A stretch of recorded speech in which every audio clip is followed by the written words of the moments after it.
Welcome back to the big issue on 97.3 City FM and also on City TV. And just before we went, Franklin Kujo was making his point about why he thinks the president should have first issued an order to disband before getting to the second order.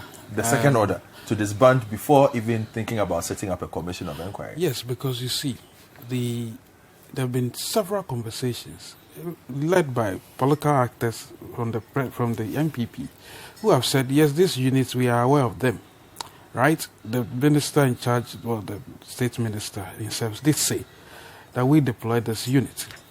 There have been conversations about the propriety of even enlisting people like that. What is wise is that when so enlisted, whether legal or not legal, we can't see the persons. You see, that's what gave the whole plot away to the opposition and to those of us who watch these things to say, no, it's wrong. To the extent that they were hooded, it's like a that's the last nail in the coffin. Yeah. Basically to say, these are faceless, nameless persons who have been, and you, during your breakfast show, you were asking questions. Who actually, who directed, who clothed them, who gave them vehicles, who gave them weapons, catapults and axes and all of that? This is not Rwanda, pre-1994 Rwanda. So my question is, with all of these that we saw, my confidence is shaken to the core that I did not hear that this unit is suspended. Maybe disband is probably too strong, but suspended until further investigations. You see, we play too much in this town. What's it called? Your colleague, JB.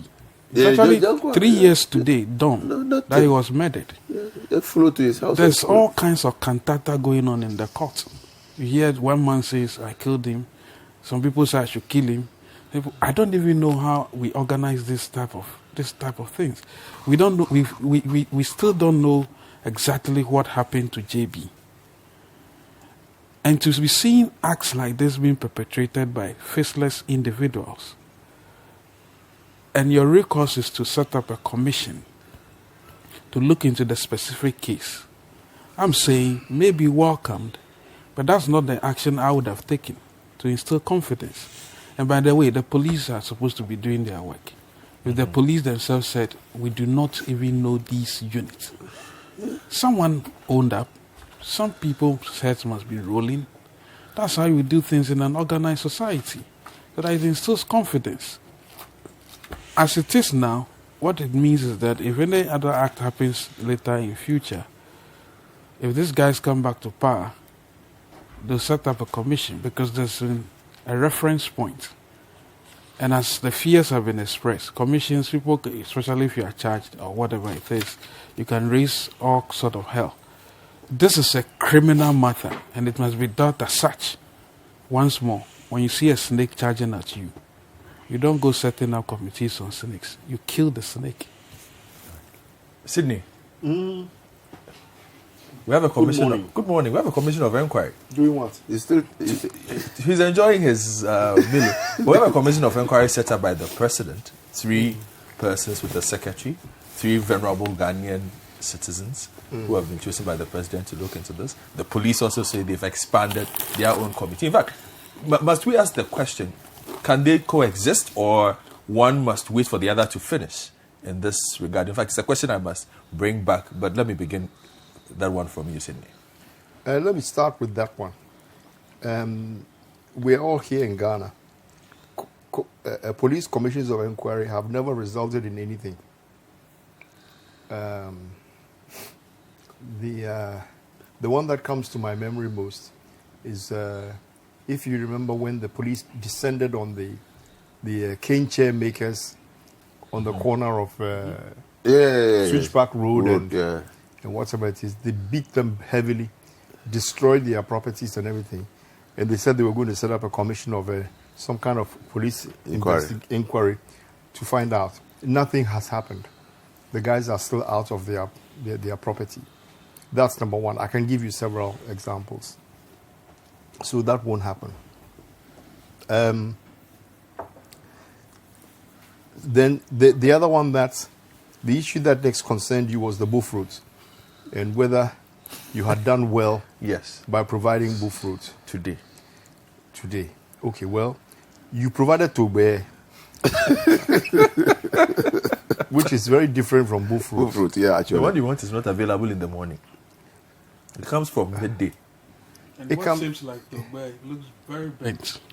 It can be available if you do it properly. Set up a commission. You could have done something, to make sure that we had a bull fruit. So that's number one. The second thing with the bull fruit is now we are tired of bull fruit.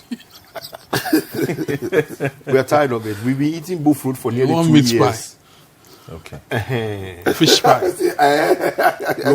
So there's some variety. You need variety, but you guys should know variety, the spice of life. Change the thing now.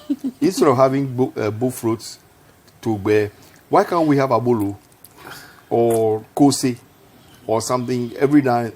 Change it. So every week we have something different. That will excite us to say sensible things. The whole idea of the bull fruit is for us to engage our minds, so we can speak more, sensibly. So today you might be disappointed with what I say because the bull fruit is not exciting. Anyway, point.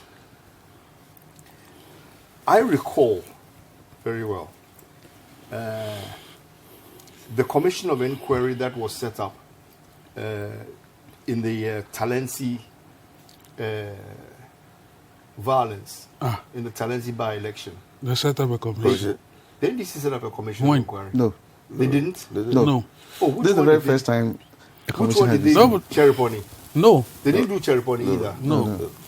Etiwa or Etrima. Zero. Nothing. Zero. Oh, one of them was set up. It has strengthened our hands to do. Was it let This my is vote? Brazil. Was it let my vote count when they took out somebody's eye? No. There was no inquiry. No. There was nothing. So the NDC never set up any commission of inquiry. No.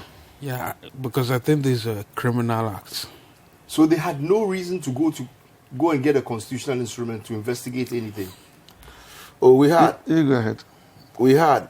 but I'm still trying to remember the case. You So remember NDC was happy for the young man who lost his eye. You remember the stadium disaster, and the commission of inquiry that was set. Yes. That was Okuja too. No, And I had gone to challenge that That's there was no constitutional instrument establishing that. I had done that on the basis of the fact But that that's for the No, stadium. but he's saying that's what the stadium under, wasn't under, about. it doesn't under The stadium NDC. wasn't politically motivated. no. The stadium wasn't politically motivated. Sydney is talking The stadium about was an accident. electoral violence. lateral violence. Yes, that's where no. So lateral they- violence is an offense. So I don't NDC, think that are investigating an offense. So NDC never investigated any electoral violence offense. Never. NDC did not need to investigate that. The police had to investigate that. But did we have any? Did we have any serious results NDC from did that? not need to investigate that. It No, was but set did up we a have any commission of serious inquiry. results from that? So President Mahama never set up a But commission of Mama didn't inquiry. need to set up a commission of inquiry to investigate a crime. But there was a crime. Yes, so the police will deal with it. On the let my vote count thing, wasn't somebody's eye taken It's out? a recurrent crime. And so for me, I think that. So you should ask the police. We should ask the police what they did The purpose, in the those purpose of circumstances. setting up any commission or committee of inquiry is to bring out facts, surrounding facts, things that you may not even hear of when it goes to court. Does it suggest that the police service is not trusted or ineffective? Not necessarily. You see, But this is crime. I it's a don't crime. know of I'm any not- civilized country where every time crime occurs, I'm not saying that. they set up I'm not commissions. saying No. that I don't there are understand. no What is the criminal difference elements between- in there. Yeah. But you see, if you are talking about a crime, probably you would only see the person who committed the act. You take that person to court, right? Deal with him. Yeah. But probably the puppet master is sitting somewhere. And that's why the commission or a committee would look much broadly into the thing you see, than a commission of inquiry is a fact-finding exactly. mission. Exactly. It's intending to help us deal with future problems. Yeah. Exactly. So that To we can try And and avert. understand and try and avert identify it. the fault lines. Yes. So that we Exactly. can repair same. Exactly. That is why when an adverse finding is made against a person, the person can go to the court of appeal to have it set aside.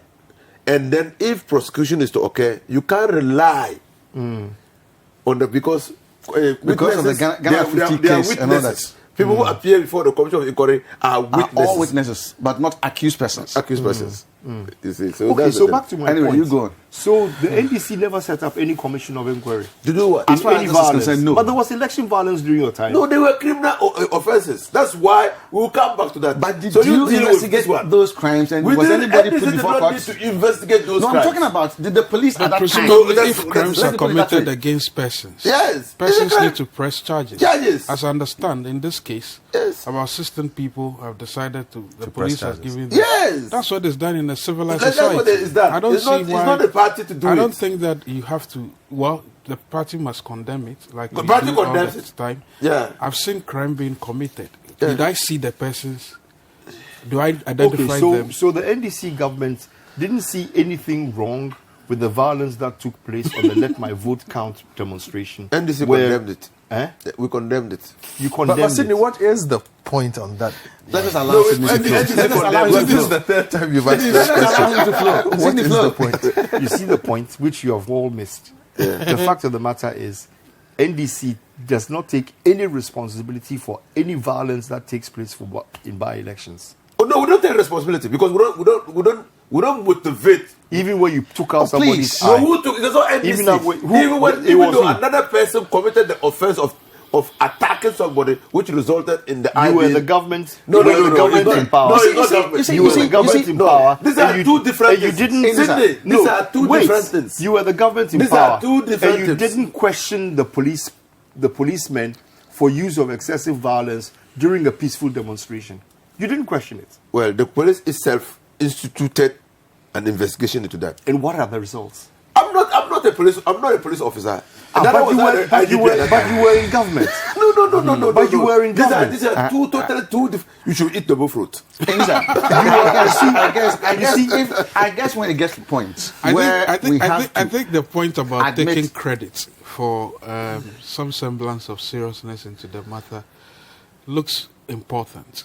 I mean, I can understand Sydney's point to the extent that, look, when these similar acts had occurred, previously. maybe the rate at which... Had you investigated it? Had you set up a commission? NDC is Had not- you- but Sydney, why? but You NDC were doesn't investigate. You were in power. Sydney. Parliament was in power. But Sydney. You could. They could have. They Sydney, could you have. have gotten it They could have all done wrong. I haven't got it wrong. but They could have set up a chapter 23, investigated it, and came out with Who did what? It was Eh? an offense. An offense is an offense is an offense. But you have to get the bottom of the offense. Who started it? Who started Okay, what? but Sydney... Who if you- started if the you- shooting if you at strike- if you strike- where is it called? Tripoli. Chereponi and Who started it, Sydney? you don't know. I don't know. You were in power. Who started it? Eh? Who started it? It was started by Koko Anyidoho and his people.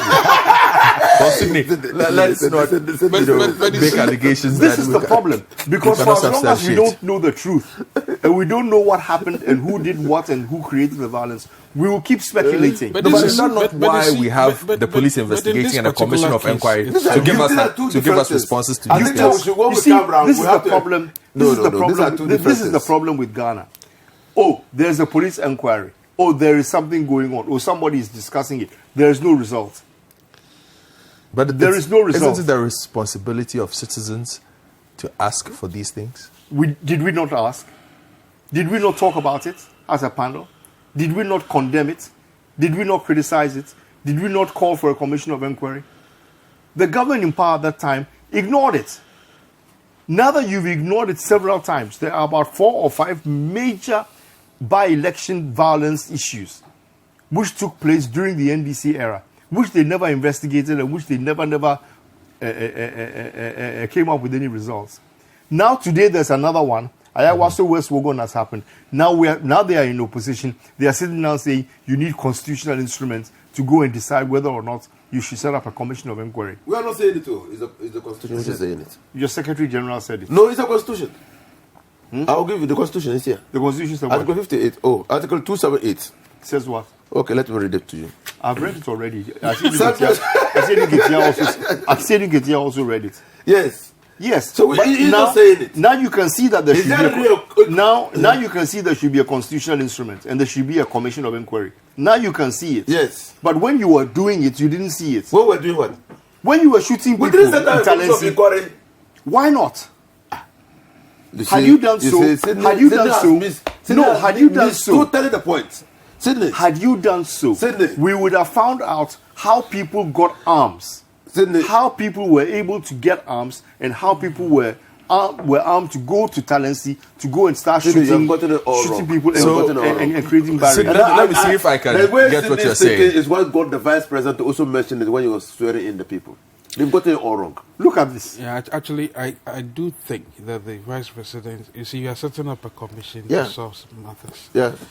Those references to the past. Pass. That's how. Completely That's why they got it wrong. You see, look, I understand Sydney's point seriously, that the political dishonesty in this country must be addressed. But look, I said the security issues, which I suspect any seems to be addressing, is that look, we haven't had a thorough security strategy or some understanding of what we are dealing with. This issue about small arms, the way people can procure arms, the vigilante groups. You know, you keep hearing every now and then. Was it PNC guy who say he's also going to set up, what's it called, a group? Those things ought to be dealt with. And my point is, and I suspect that's where Sydney is coming from, if the commission of inquiry is to look into these things and say, well, these are the reasons why these things occur, maybe yes. But I think we have also not done ourselves any good by not going after, in fact, pressing charges and punishing persons So you see, who do this. so And frankly, for me, that's my worry. Frankly, these are two different scenarios. In the past, what we saw in Ghana was political party activists going after each other. That's what we saw. In the Let My Vote count, it was not a by-election. It was people who had assembled without a permit. They didn't need a permit. I'm not. They didn't need a permit. The law doesn't require a permit so you see, to march. Well, no. So you see, Irrespective of whatever happened, so this is a want to different book. thing. And the police, attacked. The police went to disperse the group, and somebody was injured. It's a different thing. In this particular case, The police brutally assaulted them. I well, think we should just take it that way. You are just talking about the police. yeah, So I'm right, trying to right. know. We are trying to set different. You can't mix them. They are not mixable. What They're do you mean they are different. not? What do you mean they are? Wow. No, they are different. I think this the one, this underlining particular point one. is that there were acts of violence. No, violence must come within the context within which it is perpetrated. So this one, what we have seen that has made it condemnable and attracted the attention of the general public is the institutionalization of an otherwise non-existent force within the Ghana police service. That's what everybody is talking about. So which are these people? Who armed them? How was it that they were so organized and appeared to be a regiment? Unisa, It is on that basis that I support the Commission of Inquiry. Because nobody can go and requisition a government, a police vehicle. Nobody can arm another person who is not part of the force. Are you saying? So that's why I want to know the circumstances. Are you saying you shouldn't be able to? Let me explain. You were mixing the two facts. They are not the same. Uh-huh. They are not the same. If we had seen MPP and NDC engaging, we would have condemned that as political vigilantism. I would have condemned it. But I would have known that it's political vigilantism. This is not what we saw. The arms that were using, who armed them? Inusa, when they are The vehicles that brought the people there. when the Azoko questions boys were running around doing what they were doing in Talensi, you didn't see that one. Were they in uniform? Were they armed? Absolutely. Did they come there with police vehicles? Absolutely why you should have set up a commission of No, inquiry. And around all that nonsense. But I think there's It's a red herring. very things that if- you should have if I understand If I understand Inisa's point, he's saying, deal with the other issues, deal with as they happen. But these are persons who've seen, now it's been officialized. Yes. I mean, that is the difference. And I suspect that's what he is saying. So this point is, How if do you've you know the dealt with- previous ones were not officialized? I was officialized. How do you know? They don't have to be. Okay, well, This that's one okay. just happens to have a modus where they were a That's police okay. vehicle. The other ones, they So didn't maybe even- that's the scare now. That is why I'm saying. Yes. That is why I'm saying.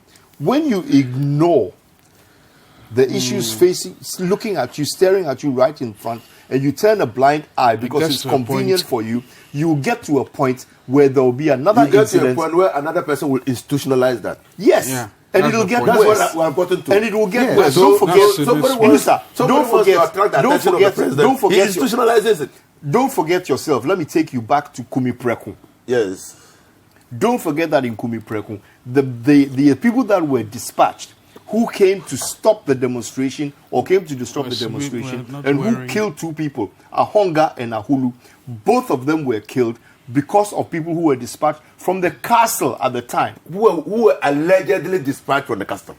We know they No, were no, dispatched. no. There were You have pictures. no facts. There were pictures. you have no There were facts. pictures that were Elisa, very clear. No, you have no facts. Oh. Would you Who now, allegedly no, but dispatched now from that the you're using allegedly, would you now agree At that with time, the Sydney orange that political if at that vigilance. time Yes. we had instituted this fact-finding commission Yes. to look into it, probably what is an allegation would have become a fact. facts. And then probably would have dealt with it decisively, and we would not now come to a point where it is institutionalized. But my No, point right? is really The point about this. actually Okay. is this. Crime have been committed. you can No, It's you got deal to with the deal with the crime. crime. You say- I mean, You can But say you are allegedly. mixing- You can say allegedly as much as you can. Yes. When the Kumi Preku event happened, Yes. pictures were taken. Yes. All right. Yes. The pictures that were taken of the vehicle that was dispatched and that arrived at the scene, together with the persons who were in it, were all known to people of this country that they were all castle operatives. You can allege as much as you want. Who What we knew see- that they were castle Me, operatives? I knew. You knew. Not Yes. that the people of this country. Many Because I didn't know people, they were castle a operatives. lot of people knew, and there were others who knew At more least, than at me. least I have heard Kungubako on many times talk Many, about it. many Well, you have heard times. people talk about it, but I didn't know. But And that's- that was sufficiently grown. Then- But So then- let's move. Then Let's again, move. Let's move those the who were conversation. identified, Since you've already. So So, the gentlemen, call was that they people should be must have been prosecuted. prosecuted. The call was that they should be prosecuted. That was the call. But have you forgotten that prosecution is at the sole instance of the Attorney That General? is And why- if the Attorney that is General the- at that that time is why I is- don't- I mean, the inertia is so much on him, and he decides not to No, prosecute. so it I ends agree. there. There are two things that we are mixing up. One, the Commission of Inquiry is not to arrest and prosecute people. We know that. Good. The police investigation is to identify the perpetrators of the crime. And that is the police work. That's what they should be doing. The reason why. Okay? And so when you try to mix two and say that, well, you didn't need to establish a commission of inquiry to deal with a crime. You can still deal The with the commission crime. of inquiry But are there not are established. other Because factors out Vice there Chairman. that you may not know. Vice Chairman, But the yes, commission of can I inquiry that ask has a been question? established. Can I ask a If the question? police, Go ahead. if the police are question I not want to ask is investigating, that- if the police are there have not been- investigating, sorry, the police are not investigating. You say the police is a crime, the police should investigate. We see that the police are not investigating. Why? Because we have seen it happen so many times and the police never investigated. So you need the politicized constitutional police. Instrument. to go ahead and bring the police to the floor to come and explain how come there were paramilitary people sitting in their vehicles. I agree with you. So what are you disagreeing with me for? They are not good. They are finding a fact. That person who requisitioned the vehicle requisitioned it on the fact that they were going to put a paramilitary. And who are these people? So there are facts we are finding. It's an Not allegation. offenses. So It's an allegation. in that regard, let's hope that the police fact-finding mission and then the commission of police are The police are doing investigating the police investigations give And us they- some answers, and the commission of inquiry gives us some answers. We put the two together question- and we move But forward. you see, I have a the question. problem is... You have a question for me or I for? have a question for everyone. Okay, Yes. ask your question. Crimes come in various forms. Are we saying that as an organized unit called a country, the fact that crimes were committed by individuals, sometimes wherever heinous, and the courts dealt with them, punished, does it mean those crimes will never occur again? or people having committed similar crimes, like a murder. People have murdered, they've been punished and dealt with. Oh no, they will always happen. But the commission of inquiry, when it is set up like this, and when it is officially and made public, what happens is people then become more aware, right? And the persons who were also involved in cooperating with the issue should be prosecuted. No, they can't be prosecuted. Why not? Now, you see, the Commission of Inquiry will answer many questions. No, they're not going to. They're not going to be prosecuted by the Commission of Inquiry. The Commission of Inquiry just the criminal. It will help us establish the crime. It will understand. You see, for instance, was the use of the vehicles, police vehicles, out of impunity, or was it warranted? You understand? As a lawyer, a political activist, I want to know. Well, if it can only be warranted on authority, if that unit is a legitimate unit within, the police service that we don't know about.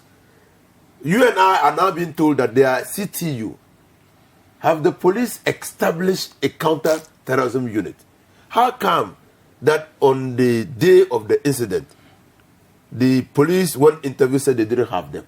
Decop Alex Mensah. Good. So we need to know, is it a secret unit within the police that is on need-to-know basis? I need to know. You see, if this it's not a crime for me, but it's a fact that I need to be established for me to know how to engage them. The third thing is that if these acts of lawlessness, as a witness, were perpetrated by civilians against the police, I would have seen some real justification for what we are trying to do by way of commissions. Yeah. But it looks to me that this is a state entity, well resourced, and acts were perpetrated. Was there resistance? We've not seen that. You're speculating, frankly. We've saw some videos. You're speculating. We don't know whether these people are within are part of the national. But see, you and I sat here last week and we don't condemned.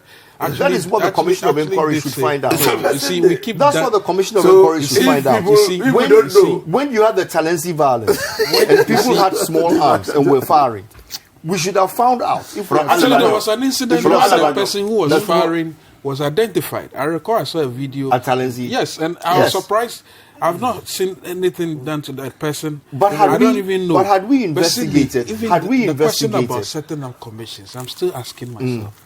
I've seen somebody commit a crime. Maybe if you say that the state entities were not interested in pursuing the matter, we can understand that. I'm seeing acts of violence being committed. My question is, how do I deal with this? People ought to be punished. If I identify you, In fact, in this instance, some people have said they identify certain persons. Yeah. So they want to press charges. What the Commission is trying to understand is whether the units, as we saw, persons hooded, unleashing acts of violence. As claimed by the national security. Claimed by the national security. Yes. What is there to find out, actually? No, what is there to find out is, number one, how come that somebody hooded, armed, and in at a GIA, so that's the president calling the president has so much power. The uniformed person calling the minister in the presence of the police is perpetrating violence, is unleashing violence, and the police lack the capacity, strength, courage to stop that person. I need to understand, but because they are telling me that it's lack of coordination. Before I even let you come to that, there are two members of parliament here, so let me hold you to this on behalf of the people. There are those who've said that when this happened, Parliament, nobody seems to have actually spoken and said, come and give us some answers, as expressed by the urgency of the situation. Then we should have a commission of inquiry. I don't agree. And then the opposition. Why don't you agree? What has Parliament done since? Because you see, has Parliament met the IGP since? Yes. No, the opposition, the minority were busy with placards. They were busy with placards. Parliament met the IGP after this incident. I think that they met the IGP because the chairman, the ranking on Defense and Interior, told me that they met the police. Has the National Security Minister the been brought committee there? met, and When I've you since put met, you are not helping. You are not calling for the head of the IGP. and I've since met Seta Champon, who said they met as a committee. They met the police. So Parliament met the police. I was actually going to say that. So Parliament on this side seems to be doing it, but is it enough? Because there are those who are genuinely asking this question that they've not seen enough urgency based on the Even outrage. when one of their members was beaten. Yes, exactly.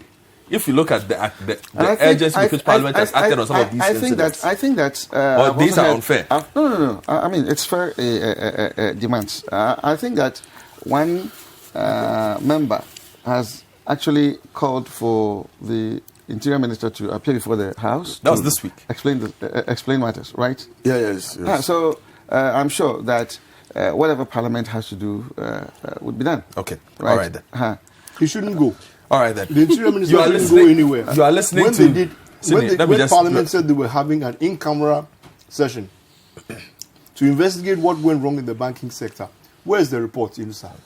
Well, if you advise the Interior Minister to not to go, I will. And No, if he's where's the listening, report? I'm sure he will be well advised to disregard your advice. All right then. Keep sending your messages on the big issue on 055-058-5832 for those of you who want to send messages on social. When the lady came, For those of you who want to send messages on social media, you can do it on Twitter and on Facebook using the hashtag The Big Issue. Now, we are going on a break, but before we go, I just need to ask a quick one so that we can move the conversation Yes. on. Security analyst Adam Bona, Yes. who's a regular on City, said he would prefer if the Commission of Enquiry hearing were televised. A quick yes or no. Do you agree? I do. It's going to be in public. Because you It's see- going to be in public. you see- Whether it's televised or not, the sitting must be in public. It not in must camera. be. It must be. That's what the law says. Sydney, you want to see this? You know? You want to see this on television, the Commission of Enquiry? No, being in public TV, does not radio. necessarily mean No, being but the televised. entire country must see this. It's not just a Every- small part of As Parliament. far as problem I'm with it. concerned, everything that we do, unless you're going to use security, national security connotations, must be public. Yeah, it's All for, right, it's thank for, you. it's for the And welfare then of the Sydney. people. It's for the people of the You want country. to I'm see not this? going to answer directly, but my fear is that what we might find is a very disconcerting security setup, which we may not be happy. Yes, for it I to also be- think that to be- way. to be I also put think out that way. because that's half of my reading. I share No, your but see, fears. when it gets to a point, you realize that what we are going to discuss You see, is that's why I'm security saying that matters. the That executive can be, presidency may have That can be done in deal camera. with All this right, then. matter nicely. When we return, we will up the stakes on this conversation. Same thing we did when we had the 2012 vote thing. The election. The election election petition. They didn't want to hold it in camera. They didn't want to make it public. They wanted to go and do it behind doors, behind closed doors, so nobody will get to know what the outcome is. I think it was Gabi who brought an application that it should be. And we fought it, and it became public. And at the end of the day, the people of this country were better off with the public knowledge. Definitely. Of So, course. when we return, we will talk about the national security conversation that happened at Pedrase and also the issue of political vigilantism. Honorable Aban has a lot to say on this particular matter. Keep watching and listening to The Big Issue.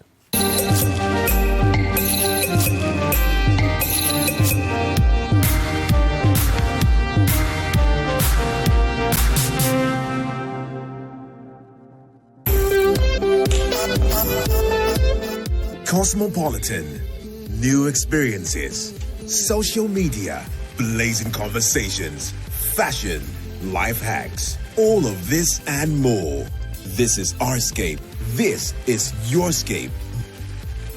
Join Apioko Ashon Abe and Emma Fachikata on Cityscape right here on CTTV every Saturday at 4 p.m.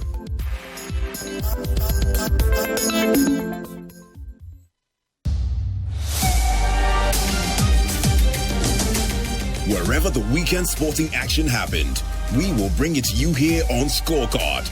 Every goal, every dunk, every punch, the winning strides, and the winning volleys. All of the weekend's action in one place. Scorecard, every Sunday at 7:30 p.m. prompt on CTTV.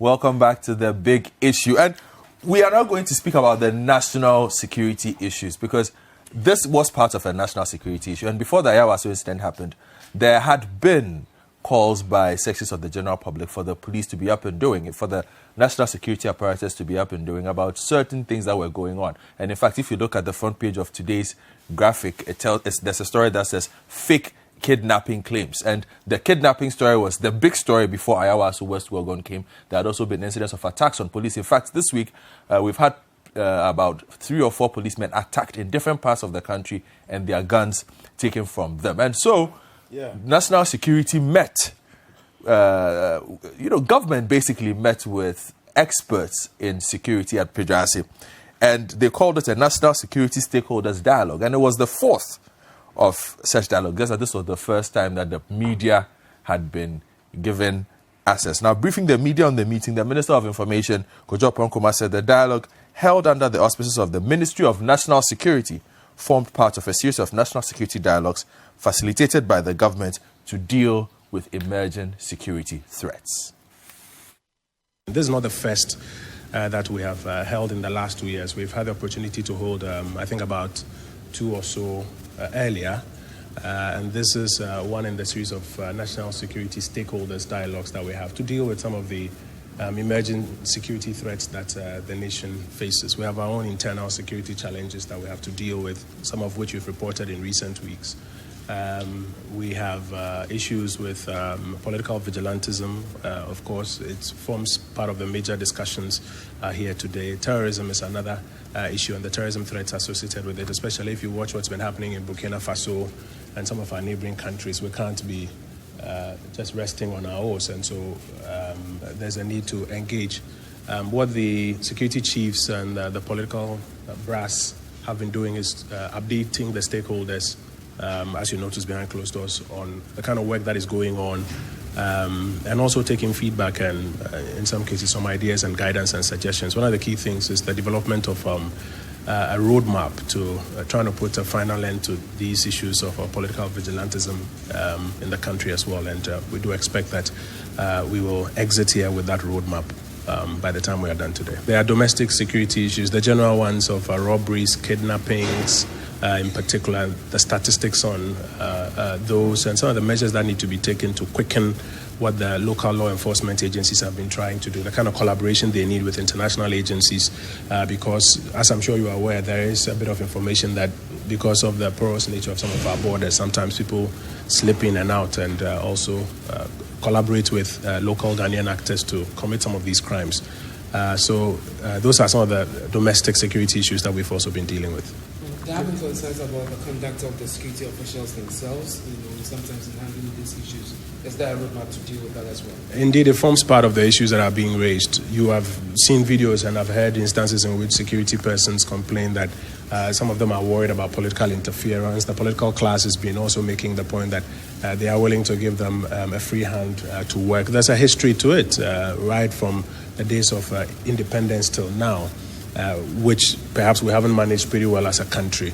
And then there are those who point fingers to the conduct of the security officials themselves as well. But it is around the table like this that you can get the various stakeholders being honest and upfront and opening up without any victimization, and some very professional work being done. The president is very committed that some of these ills that have been around for decades, we, at least during his time, managed to find a lasting solution to it.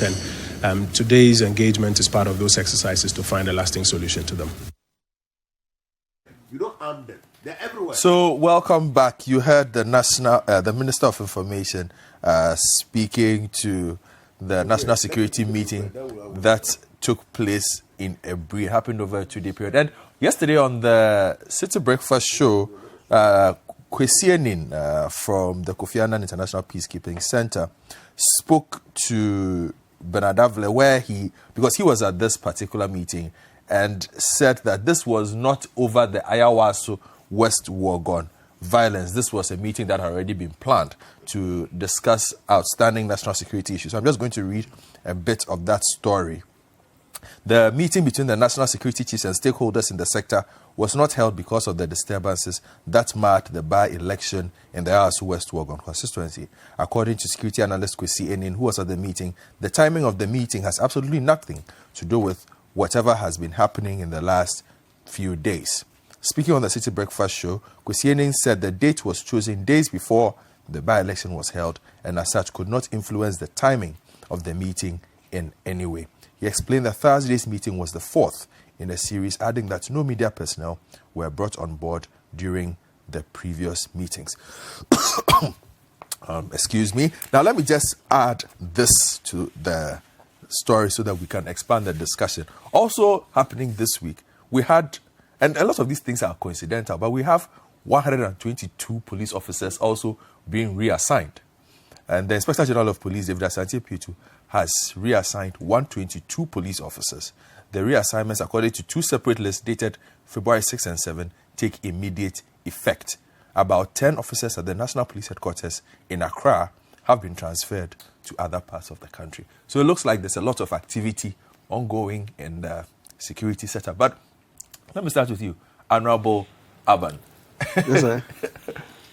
National security. It seems to have come to the fore. Ghana is a country that has never really put its national security on the table. We've never seen a moment like this in our recent democracy where national security is of such a massive concern to the general public that we have experts in the field meeting the government regularly. In fact, they say this is the fourth of its kind.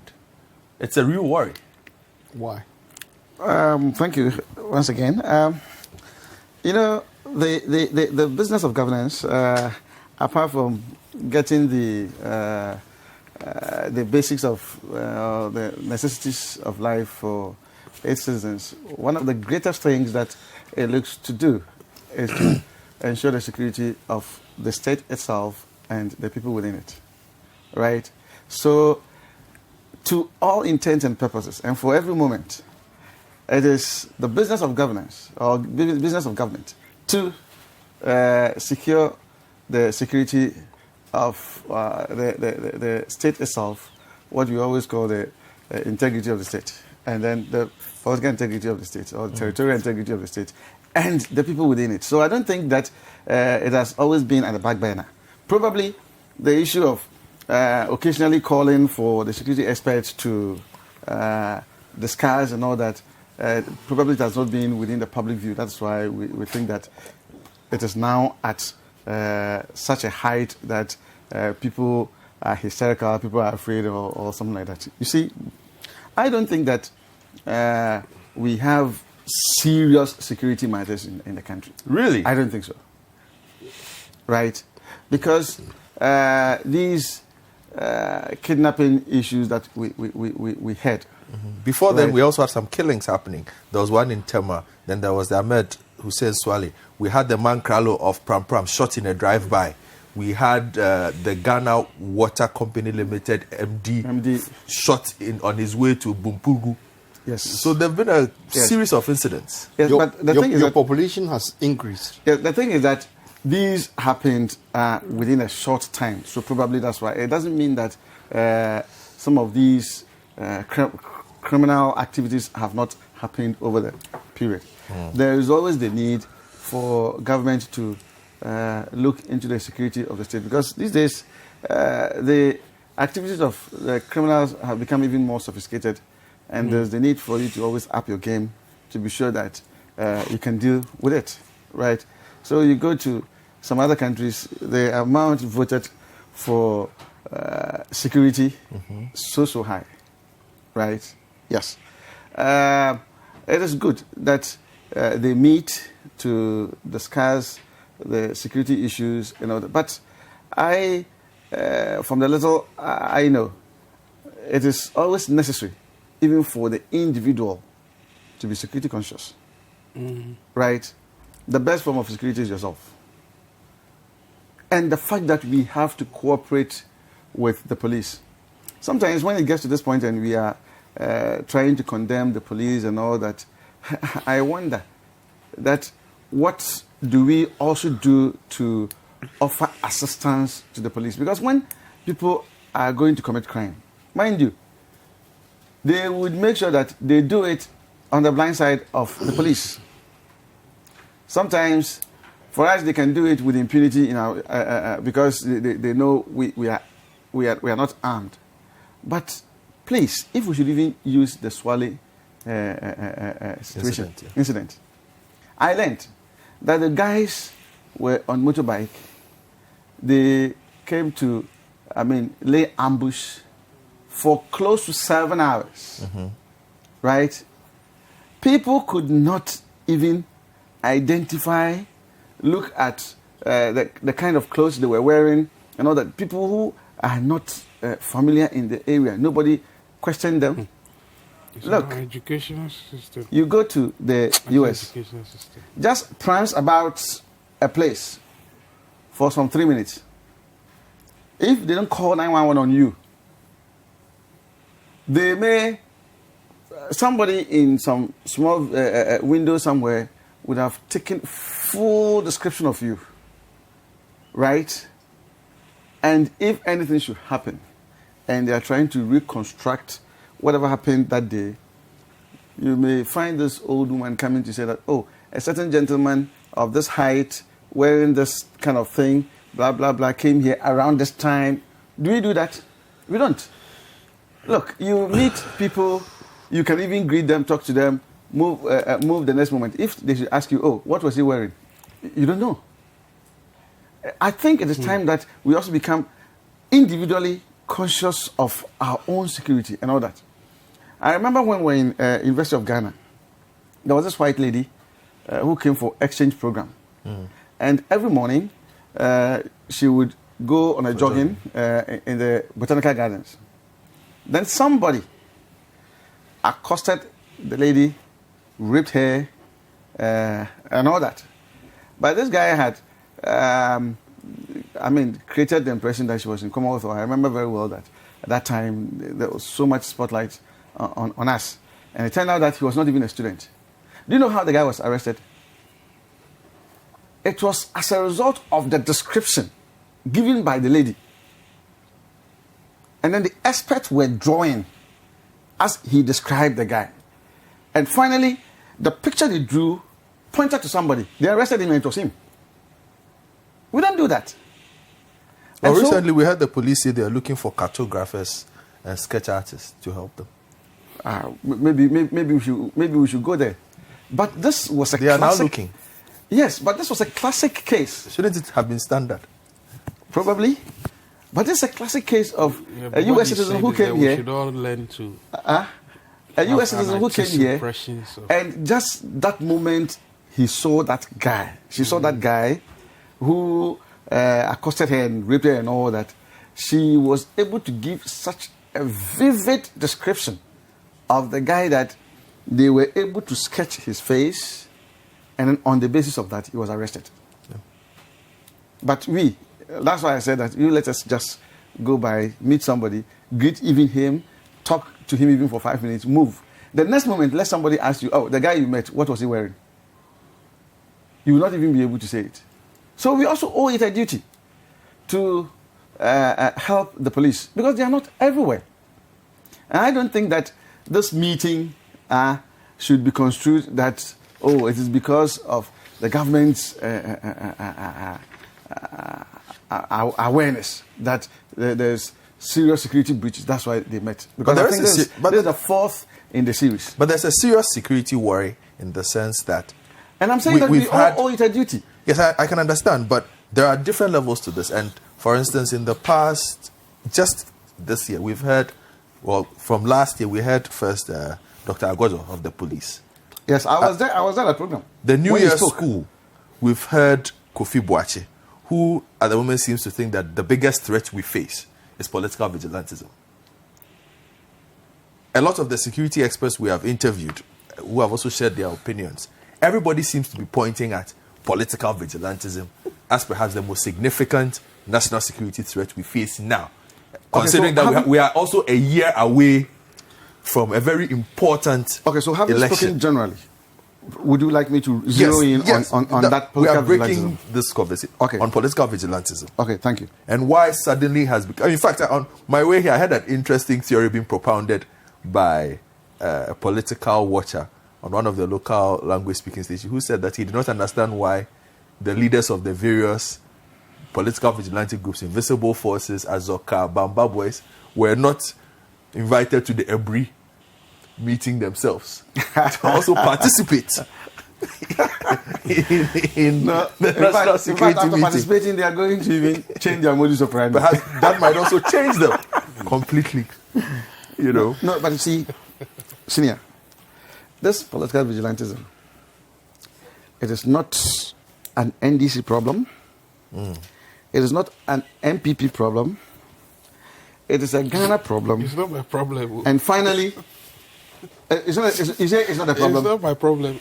It's not CD's problem. It's a really? Ghana problem. Why Let me land. It's a Ghana problem. And finally, it's also an economic problem. Okay. Right? You see, let me start the fact that it's an economic problem. We have heard it many times that the devil always finds work for the idle hand. Okay.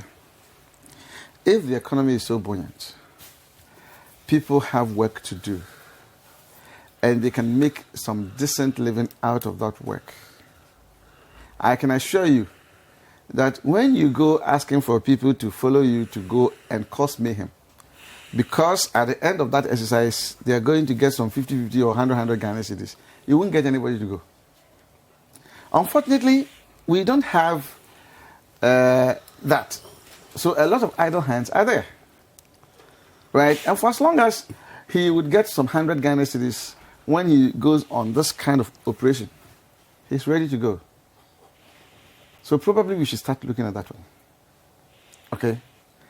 Now, you realize that the political parties are seriously complicit in this matter. And we do it to our advantage. We seem to be singing from different hymn books, depending on where we stand. And this one, it is not for only NDC or for MPP. Right? It's a Ghana thing that we must look at, and look at it now. And let me start this by saying that last Tuesday, Honorable Atacha made a commemorative statement on the floor of Parliament. At that time, our friends had left. On J.B. Dankwa. His works, his attributes, all the things that the good things that he stood for. And the fact that he was arrested under PDA, thrown into jail, where he died. So we all gave whatever accolades that we could to the memory of the man. But in my contribution, I'm re-echoing what I said, that what it brought into sharp focus was the use, let me even say, abuse of political power. And I even went ahead to say that political power is transient and that we should be careful the way we do it. If it's to our advantage, we don't seem to care. I have seen footage of is it Kwaku Boahen and Salif Mugabe. In those days, that was in the run-up to the 2016 election, when they were calling that, people should be arrested, and when they throw them into jail, and this will be ground with such impunity. The same people, this time round, on the other side of the political balance, are crying. Right? Immediately, we change. Immediately, power changes hands. Those in power also don't seem to see anything wrong when people are lying to them are misbehaving. It is not good. You see, if we continue to do that, at a point in time, a time will come when the political class, whether NDC, MPP, CPP, or whatever, would not find favor from the people or from the masses. Right? I think that this commission of inquiry that has been set up, after everything, when they have brought holistic, and when they have looked at things holistically, we as the political class must exercise that willingness to disband these things. Because the political parties cannot play ostrich about this. They know this political vigilantism exists. Unfortunately, because of the appointing system that we have even within the police setup, they become so immobilized. They are not able to do it.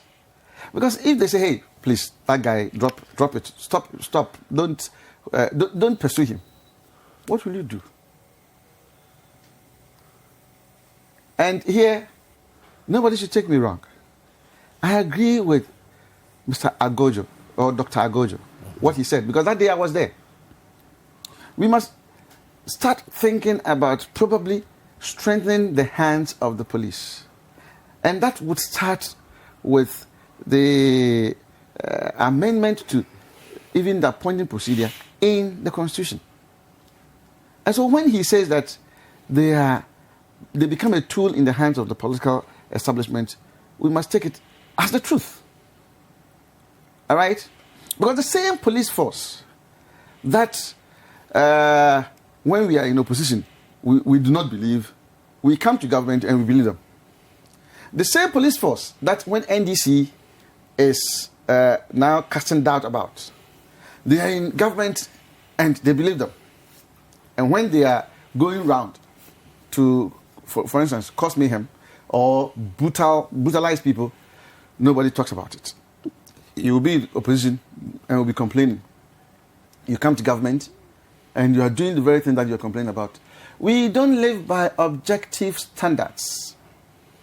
And that's why I'm saying that this one is not NPP problem, it's not NDC problem, it's Ghana problem. We don't live by objective standards. And that's why objective standards are good in themselves or bad in themselves. Mm-hmm. And it's seen to be good by everybody, whether it's your opponent or whether it's you. And it's seen to be bad by everybody when you are, whether you are, so for instance, if I'm doing something and it is good, my opponent should objectively know that it is good. Probably how he will go about it is the difference, right? The very thing that I'm doing and he says it is bad, he comes to government and he's doing it. And I also go to the other side and start criticizing that it is bad. Right? We need to look at these things very, very carefully. This political vigilantism, I think that the political parties do not need them to win elections. You need foot soldiers to work, talk to people, but you don't need to put them together as a band of soldiers or a band of people who are going to fight and all that. Do we need that? To keep Ghana whole? Do we? I don't think so.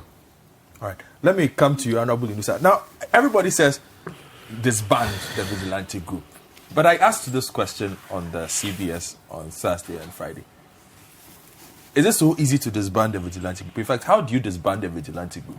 Is it like you walk to the Registrar General and say, on registering you? Some of them have not even been registered. No, they are not all right. None of them are registered, in fact. Good. None of them. So how does a political entity go about disbanding a group that says it is loyal to one political group? In fact, we are now being told it's become such a bad issue that you have groups forming and then just walking up to the political party and saying, we are for you, accept us. And you really don't, the political parties themselves don't even really have a say as to whether they are accepting them or not. Well, it will be difficult to disband political vigilantes. But it will be easy to permit the prosecution of people who commit offenses. When they have worked for you. Yes. Now, you see, when people come together to support a party, they show up the political fortunes of the party.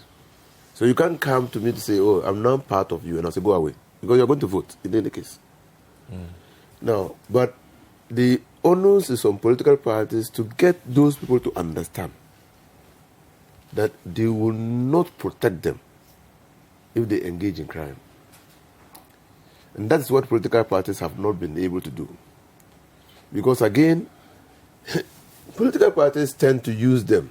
And we've seen it in the last election and the elections before. Ostensibly to protect the ballot box. And so they mature into armed political vigilantes and outlaws. They say you can deal with them. And when you deal with them, and you can find even key actors of political parties supporting them and speaking publicly in support of them and what they do. But you see, let's come to the jurisprudential basis for the condemnation of such groups. It is not for nothing that anybody who has studied government will learn that the state, as state, has monopoly over the use of coercive force. It's an attribute of a state. Now, this attribute must be jealously guarded by the state. Immediately, a rival parallel group shares this attribute of state with the state, then the state is dripping towards anarchy and lawlessness. So we have a big problem because at the moment Yes. we are counting 26 Yes. of these bodies. So you study all failed states, study all over the world. When they say a state is a failed state, the state fails at the point where groups within the state share in the monopoly of the use of force. That is, the government no longer enjoys absolute monopoly over the use of force. Then the state fails. And that is why we should be worried. That's why as political parties we should be worried. That's why as a people we should be worried. Now, and so to deal with it, all of us must agree to punish. Because the political party and because of the vote, the power of the vote, somebody goes and commits an offense. And then he's arrested. And in 2006, it happened in Tamale, where someone had gone to shoot his way to a polling station and took away the registration documents. They were registering people. The former vice president, the late vice president, Aliu Mahama, directed that person be released from the Tamale prisons. What do you think that does to the psychology of those who do that? They now act with impunity. In fact, when he was released, he was celebrated. That's the impunity that we are talking about. Now you see, and that was a subversion of the Constitution. Because it is the Constitution of Ghana that gives every citizen of 18 years and above and of sound mind a constitutional right to vote.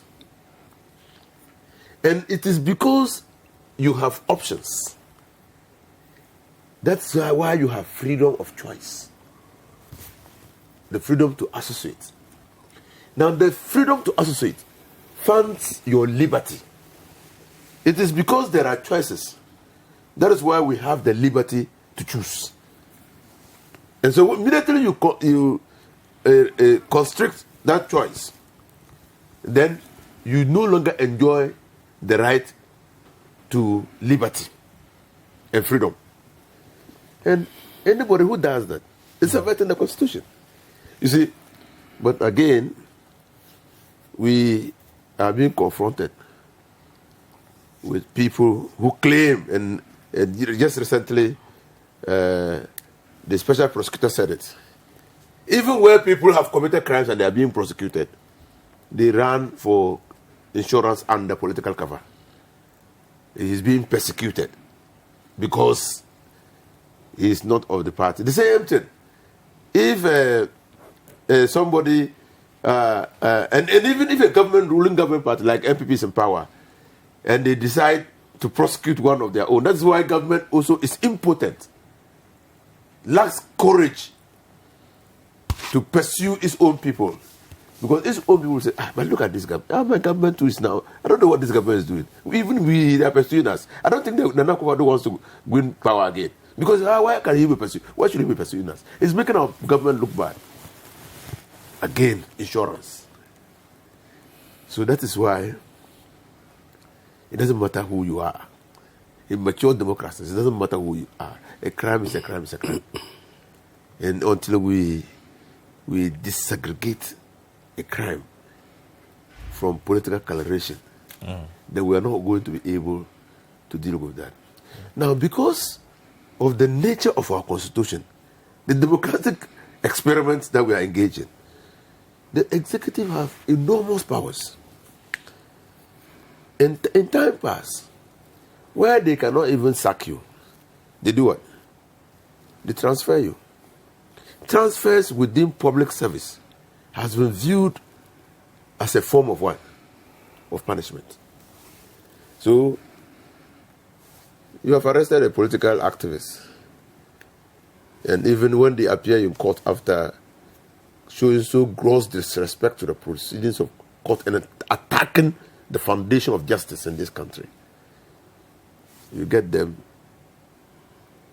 to charge them and then pay a fine and go.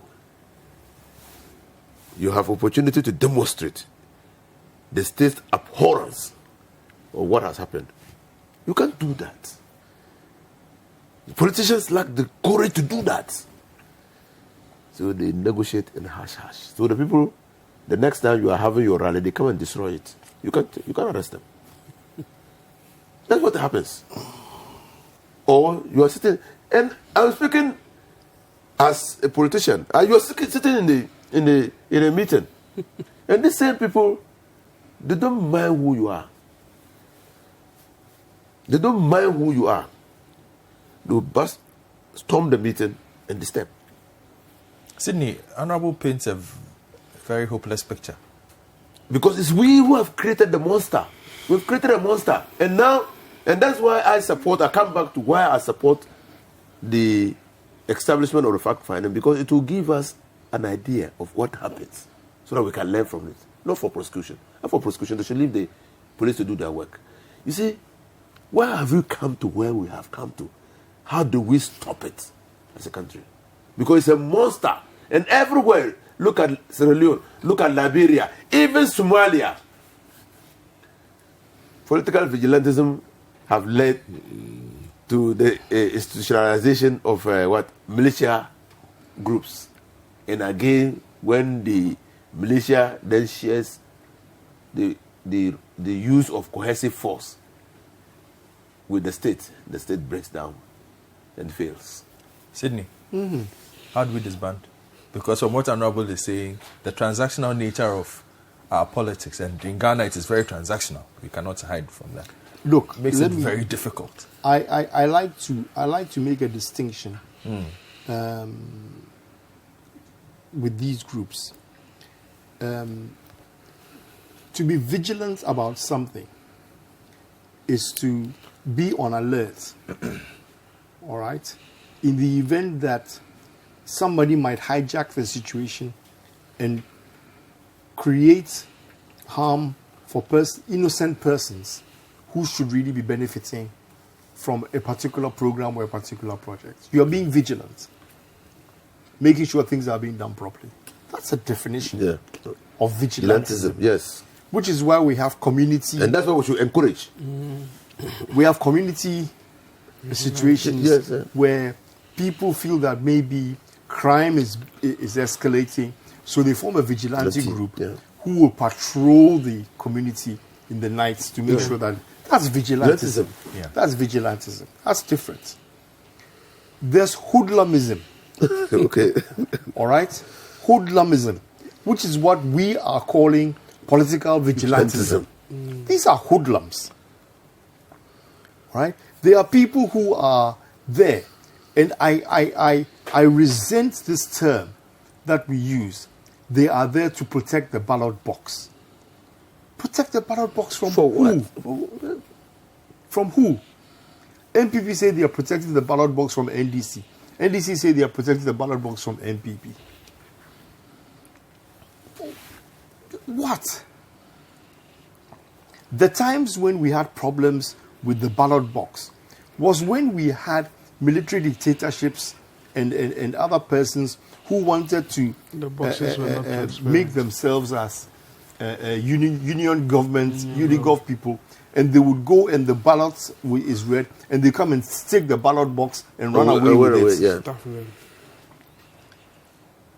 There was a time when Achambo and his people said that the ballot box had fallen into a river. So all the votes were missing. Now, that has become the excuse for having political vigilante groups. All right? And they have perpetuated that logic for so long now that we have come to accept it as a society. All right? But the political groups are fully aware that setting up such groups purposely to make an excuse that I'm keeping my eye on my opponent. Me Too says I'm keeping my eye on my opponent. So the whole thing has now become a war. And this is what we are facing now. So when you take these groups who you say have helped us during election and voting time, and therefore we are going to reward them, and by rewarding them we absorb them into national security groups because they are known to have at least some kind of some kind of training, all right, in arms carrying and some kind of police and military training. Therefore, they are good material to be taken in as national security. All we are doing is diluting the professionalism of the national security people who are supposed to be there. There is absolutely no reason and no excuse for anybody to say that they slapped Sam George because he was talking to them in a manner they didn't like. No policeman would do that. You talk to a policeman in a way that is insulting, he will arrest you, but he will not slap you unless you give the impression that you are going to hit him or attack him. He will defend himself. But a well-trained policeman or a well-trained military person will never do any such thing.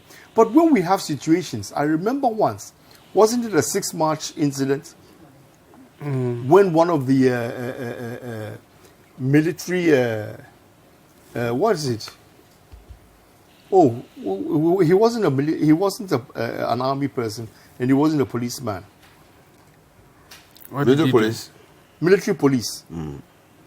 Military police was caught on camera slapping a press a reporter, and he said he wasn't slapping him; he was removing his hand from his face. All right, you have something like that. The police are supposed, or the military are supposed to have investigated. They didn't investigate. And nothing came out of it, and nobody was punished. And this is where I was coming from, Inusa, right from the very beginning of the program. That when you allow these things to carry on, and you don't get to the bottom of it, and you don't take action against these individuals who are perpetuating this kind of nonsense, this is the end result that we get. Okay? At the end of the day, you get people running around in a polling station, all right, slapping members of parliament. Well, he happened to be a member of parliament, but it could have been anybody, and they did brutalize other people. Yeah. Okay, whether Sam George was more belligerent than others, or whether he was more vociferous, or whether he was more impugned than anybody else, it's neither here nor there. The fact of the matter is, there should have been no reason why anybody who was there, right, in the capacity to look after the voting, to make sure that things were going properly, should be engaged in slapping and fighting anybody on the day. Okay? Ghanaians have learned to be peaceful during voting, there was a time when you would go to vote and there would be mayhem. These days, pull you away. But now, no. These days, we queue up nicely. We go, we do our vote. Right? There's no reason why we should send vigilante. In fact, if you go to any police station and nobody comes there to disturb, the voting is going to proceed peacefully. Right then. So thoughts are being shared on this. I'll come to you, Franklin, in a bit. Let me take a couple of messages. And K. Amofa, tweeting on at K. Amofa, says, the fact that we are now looking for cartographers indicates the kind of security services we have. Why is Ghana Police and other security agencies lacking in these skills? The Keyboard Warrior says, a reason I'm glad about the National ID Card project is that, at the very least, it will aid the security in their investigations, fingerprints and all. Primus Ita Paris says, whoever's idea it was that a paramilitary force should be trained to intimidate people is really creating a huge ditch to push this our dear country into. Militiamen causing harm in other neighboring countries started in the same way. Another one says, a key requisite for being a national officer at every level of Ghanaian society should first and foremost be your public utterances. People should watch how the U.S. Congress is dealing with the nominee for Secretary of Justice, Whitaker. That's another message coming in. He's being grilled, seriously. for certain things that he had said earlier. Okay. Yesterday I was watching him. He's sweating. Sweating seriously. Kwesi Nyako says, I wonder what difference we have from having a national security minister and not having one previously. Our security has not improved. Can laws be truly used to stop election violence? How can we attempt to find a lasting solution to election violence without key stakeholders, political parties? Will the recommendations of the commission be binding? TJ tweets and says, when there is too much political interference in the security institution, certainly your security situation will be poor. And these are the messages that have come in on the show. I'll be reading a couple more when we return from this break. Keep watching The Big Issue.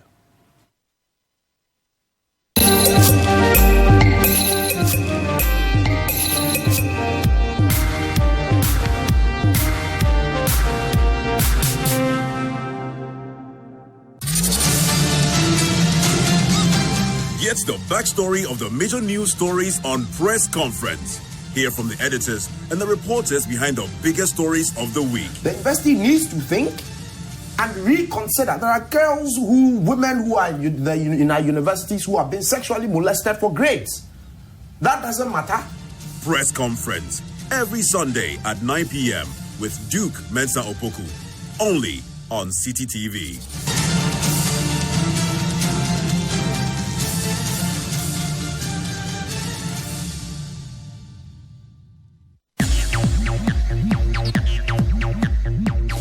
Live music, interviews, poetry, and more with your favorite personalities.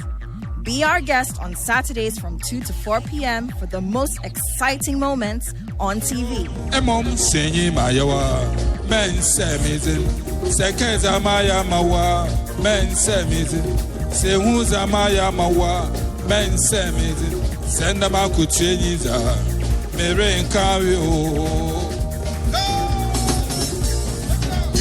Join Godfred Akoto for real entertainment right in your living room. Saturday Live on City TV and City 97.3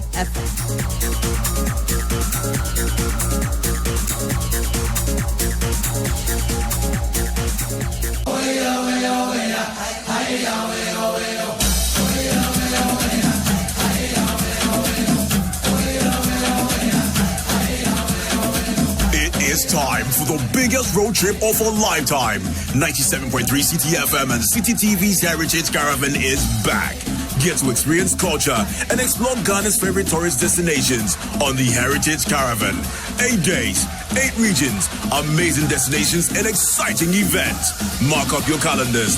The Heritage Caravan starts on the 2nd to the 9th of March 2019. Visit citynewsroom.com to register or call 0205-973-973 for more details. The Heritage Caravan 2019 is powered by 97.3 CTFM and City TV.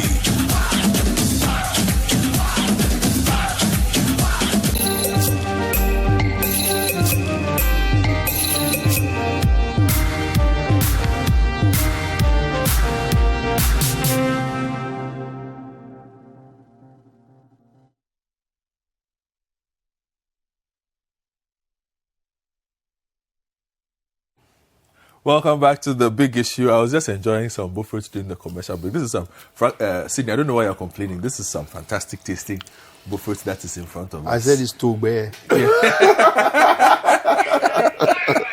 Well, Franklin, let me take your final comments on this. And I want you to also include, there's a perception that this IGP, he likes reshuffling. This is his fifth. And this time he reassigned 122, including DSP Olivia Texan, Public Relations Officer of the CID. She's been moved to Marine Ports and Railways at Tema.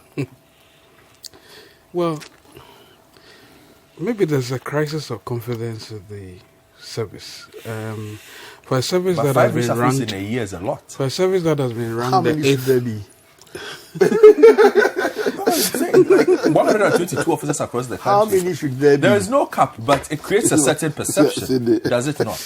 You press people, you think you have a monopoly of everything that should Not be done. necessarily. No, Sydney, no. But I am saying that if within 1 year you've had 5 reassignments, and He in can one, have as many reassignments as he chooses in order for him to be able to get the efficiency he needs in his system.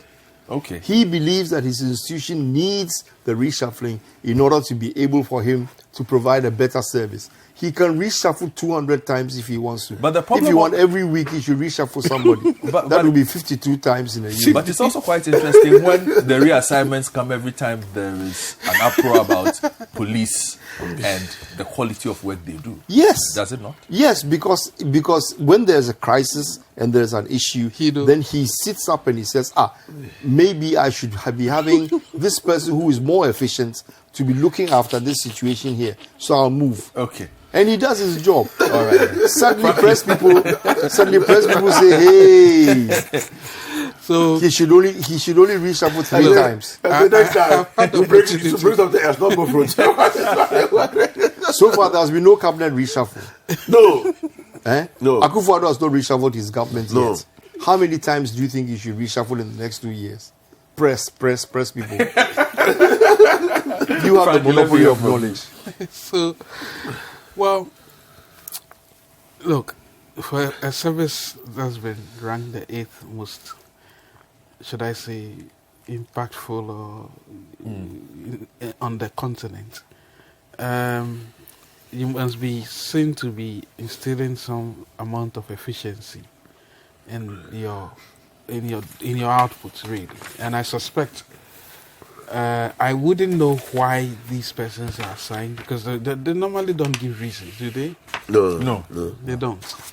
So it's a bit difficult to understand why. But for a service that is also heavily politicized, by the way the top brass are appointed and all of that, it makes it very difficult to understand why some of these, if you like, reassigning of persons actually happen.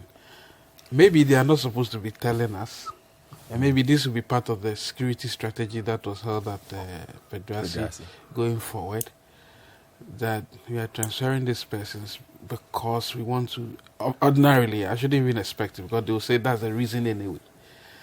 But I'm not too sure it's because of the Ayawaso West Wuogon. No. I am not too sure. But this is a nationwide reassignment. It's a nationwide reassignment.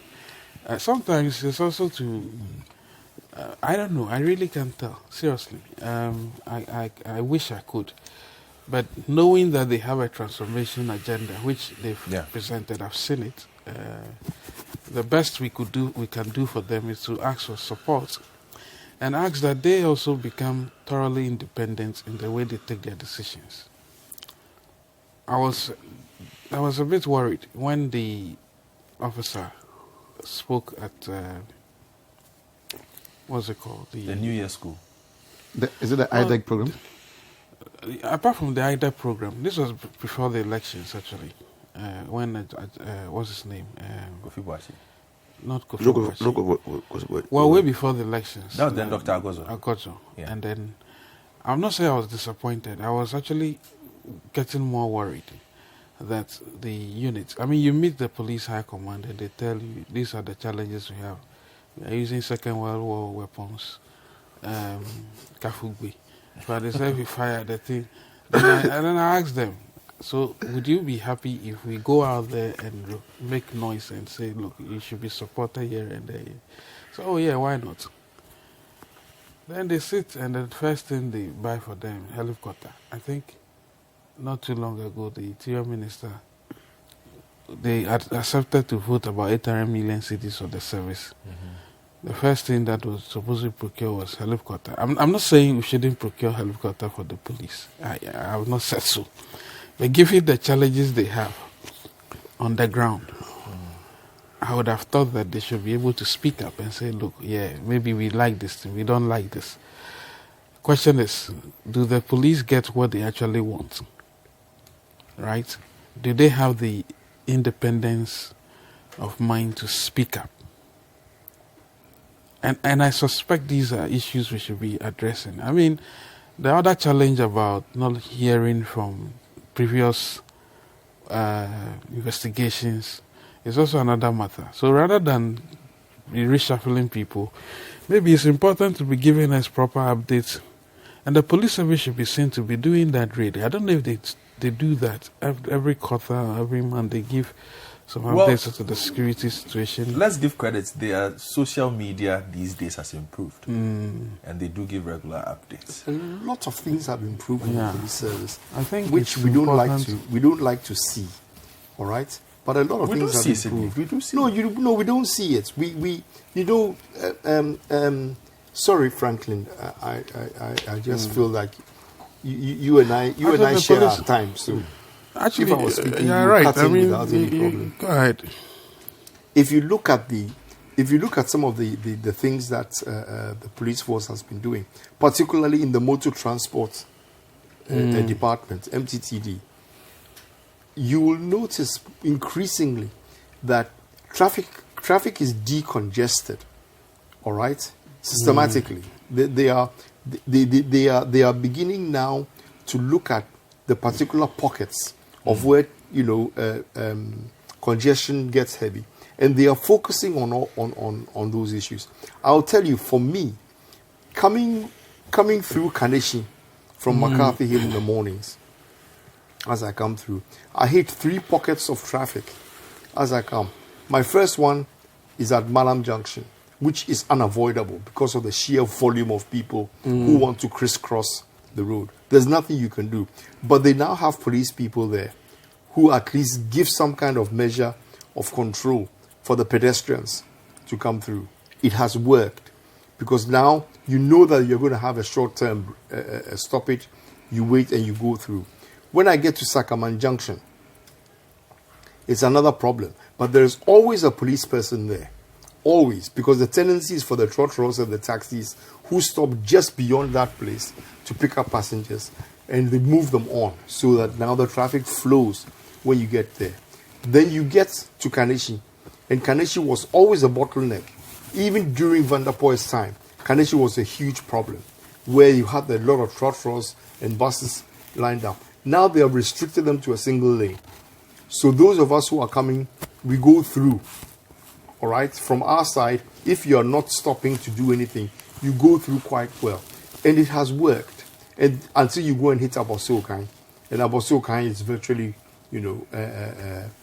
a volume transportation. But I have noticed, at least I can say, in the last year or two, I have seen changes coming through on that side. And it is working. All right? And they should take credit for all of that because at least it is making my life easier, if not the rest of the other people who commute just like me. So I find it very difficult when we try and make everything look like as if it's a disaster in the country. The country is not a disaster by any means. All right? There are always going to be problems. We have the challenges of a society that is developing and growing and demanding things to change. But it is by no means so bad that life is impossible, I'll tell you what else. I think the police service. It's true that they have gotten. They've improved over the years. Even the last time I went to the police station to lodge a complaint myself, I told them they had improved. Yes. Tremendously. Yes. You see, the only problem which in future politicians, or in future we as politicians must look at, is how do we insulate the police service? Yes. Yeah. That is your problem. That's the problem. Yeah. Franklin. I was just going to say, one of the things... It's not only the police force, it's institutional independence. It's true. All right? If we can create institutional independence so we don't have political interference, then they can carry on and they'll see. I have a personal experience from yesterday. All right? So let me just say this before I forget. I was at VRA yesterday.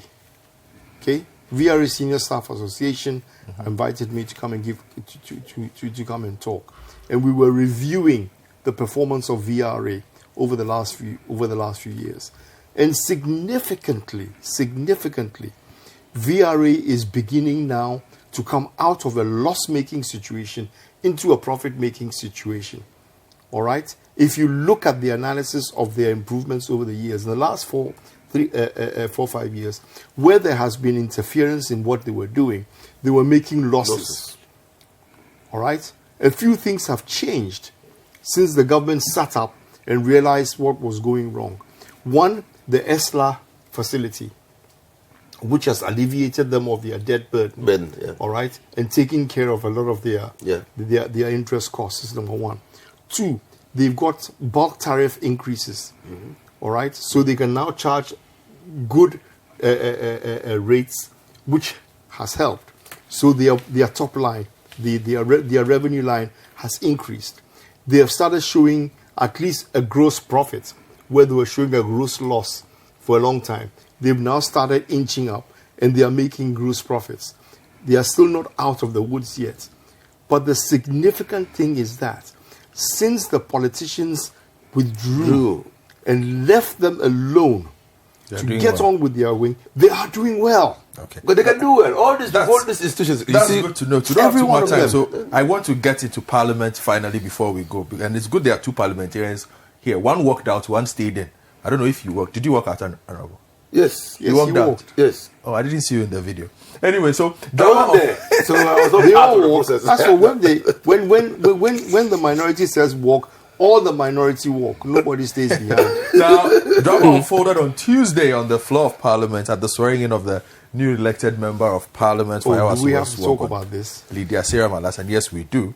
The minority walked out, initiating a series of protests. The minority decided to boycott the swearing-in ceremony and walked out of Parliament carrying placards and headed to the police headquarters. Their reason for walking was to demand justice for their colleague, Mr. Samuel Nate George, and other persons who suffered alleged brutalities at Baoleshi during the Ayawaso West Wuogon election. This is a narration of developments on that day. When we return, we will have that conversation about what happened in Parliament and wrap up. Amidst shouts of shame and display of placards with inscriptions, Bloody Widow, the caucus, largely dressed in black, walks out of the chamber.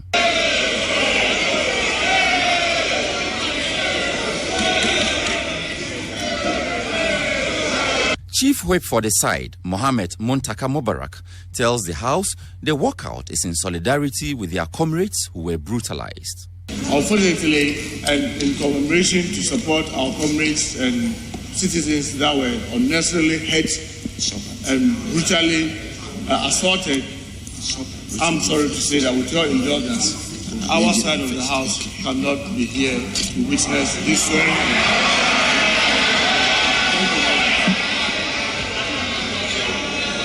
But Deputy Majority Leader and Dom Kwabinya member Sarah Ajua Safo disagrees with the minority's action. Mr. Speaker, it is rather unfortunate that and disappointing as the majority in this House and in the absence of the majority leader, the leader of government business, Mr. Speaker, we would not be perturbed by the absence of the other side. Business will continue as usual, Mr. Speaker, because all the constitutional requirements has been satisfied by this House and by the Electoral Commission. And Mr. Speaker, I believe that if we should hold these proceedings for today, we are setting a bad precedent.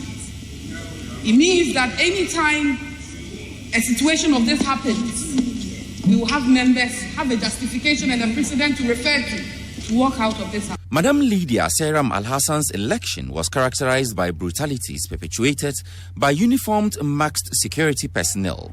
The Ghana Police Service denied knowledge and authorization of the personnel, with the Electoral Commission insisting that the poll was free and fair and could not have been affected by the widely condemned brutalities. The NDC, which forms the minority in Parliament, however, served notice it will litigate the outcome. Both the party and its members in Parliament want action on the brutalities. Led by Deputy Leader James Kluche Aveji, Chief Whip Mohammed Muntaka Mubarak, the caucus marched to the police headquarters in solidarity with Ningo Pram member Sam George, who was a victim of the brutalities. Call it the Solidarity March, call it the Freedom March. These members on the minority caucus are marching in solidarity with a Ningo Pram member of Parliament who was brutalized on the day of polls at La Baoleshi in Ayawaso West Wuogon. The caucus held separate meetings with the Director of Police Operations and some officials of the Criminal Investigations Department. Chief Whip Muntaka told the media after the meetings that they are holding President Akufo-Addo personally responsible for the brutalities. The minority hold President Nana Akufo-Addo as Commander-in-Chief and Chairman of the National Security Council, fully responsible for the 31st January 2019 bloodbath, especially when his Minister of State for National Security, Mr. Brian Achompong, has publicly admitted that national security under the chairmanship of the President Akufo-Addo deployed and supervised the broad daylight barbarism on the very Ghanaian President Akufo-Addo was elected to protect. The minority hereby serve notice that we shall roll out series of further action until a national enquiry is commissioned and until the perpetrators, including the masked cowards and the bloodthirsty hooligans, are brought to justice. And Deputy Leader James Kluche Aveji maintains they will continue with a series of actions until the police administration investigates the brutalities. We have gone to the police. We have gone to see the police IG, even though we did not see himself. The Director of Operation received a message for him that we are giving the police at least 1 week to take action, because we have footages of those people who did those actions. So we want the police to take action. We want the people to be brought to book, let them be prosecuted. Then we'll be satisfied, because we know that this is an election, and if these things happen and no action is taken, it means that citizens will tend to be protecting themselves, because if they see people in police uniform or in any those type of uniform, they wouldn't know whether those people are from the police service or are not from the police service. So I'll be made to protect myself, and we don't think we can live in a country where people take the law into their own hands. Yeah, so that is what happened in Parliament, and a few days later we had the Agbewo demonstration. Hopefully I can show you a bit of what happened. So Franklin and Sydney, I will give you first take on this before we get to the parliamentarians, because if I start with them, we might not leave here at midday. I will not say much at all. Well, they are saying they stayed because they did not want to legitimize Madam Seiram Al-Hassan, who was being sworn in on that day, called all sorts of names, and then after that walked to the police station with Sam George in solidarity for what happened to him at La Baoleshi. Well, in the first place, let's be very clear about something. Maybe I don't understand it, so I need to simplify it. A member of parliament has been voted for. Yes. She has won the votes. EC has declared the votes. She is a de facto member of parliament. It is not for anybody to decide whether or not that person is a member of parliament or not. It's done. It's a done deal. The ceremony was supposed to swear her in and give her legitimacy to enter the chamber as a recognized member of parliament. The logic that I heard applied, that they did what they did because she was not yet a member of parliament. And so their protest against it, which I think your standing orders are very clear, about rowdiness in the chamber, etc., etc. So did not apply because she was not a member of parliament. Frankly, if you ask me, it's a disingenuous statement that was put out. She was a member of parliament. She was not. She was. No. She was. She has won the election. What else do you want to explain to us why? Member of parliament elect. Oh. She was member of parliament elect. But she was not a member. Isn't the bigger picture really out of this? Yeah. If the elections will turn out to be the way they turn out, in every civilized environment, if I'm opposition, I may not say I wouldn't recognize the person. I think that's what the NDC wanted to say. Would MPP have done similar? Yes. No. 19% turnout. I mean, if you have 80,000 people registering and only 19,000 people voted, their basis is that it's not legitimized. There's also been criticism, though, Honorable, of because you see, even if 10 people, even if only 10 people voted, even if only 10 people, yeah, but I suspect their point is that the elections were marred by the violence we all saw, so they don't want to legitimize that. I think that's the larger statement they are making. Yes, in a way, they were holding her accountable for what happened. I don't think holding her accountable is sensible. I don't even see. I don't see why they should have. I mean, all those placards. Yeah, I mean, political hooliganism. Not political hooliganism. You don't want that description. But my point is, if I don't agree that a particular outcome is this the first time? Yeah, but is this the first time that has ever been political violence at an election? No, the point. You see, the point they are making. I suspect for me. 90% for me, if I'm reading the political, was not there. Political, what's it called? The making political inferences from their decision to leave parliament, rather than call her all sorts of names, is to say, well, listen. We said we were not going to be part of the elections while it was ongoing because certain things happened. So we cannot be legitimizing your, supposed election because we were not party to it as a result of some violence of which one of our colleagues was beaten. Isn't that the statement you are making? That's the statement. And I ask myself, given the political nature of this country, are we seriously saying that if they were the other way around, the MPP wouldn't have done the same? They would have walked out. Honorable Laban, would you have walked out? I don't know. I look.